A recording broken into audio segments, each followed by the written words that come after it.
Ospital ng bagsak ng isang lalaki matapos mag-over the bakod sa concrete barrier at mabundol ng ambulansya sa Quezon City. Habang sa Cagayan naman, napagkamalang multo na humingi ng tulong ang isang rider na nahulog sa tulay. Nasa frontline ng balitang yan, si Rainiel Pawi.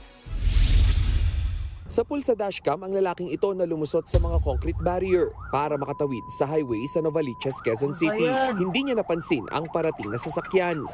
Kaya pagtawid, nahagip siya ng humaharurot na ambulansya at tumilapon ng ilang metro. Agad naman siyang sinaklolohan ng mga sakay ng ambulansya.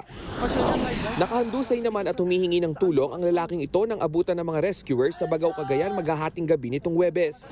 Nahulog siya sa bangin matapos mawala ng kontrol ang minamaneho niyang motor. Kwento ng nakakita, inakala pa nilang multo ang lalaki.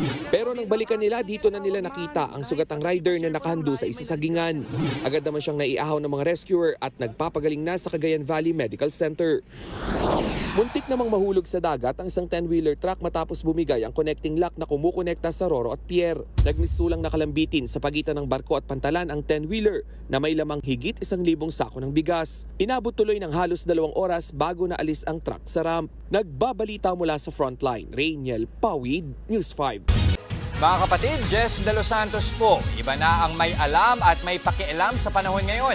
Para sa tuloy-tuloy na balitaan sa Frontline kahit weekend, mag-follow at mag-subscribe sa social media pages ng News 5.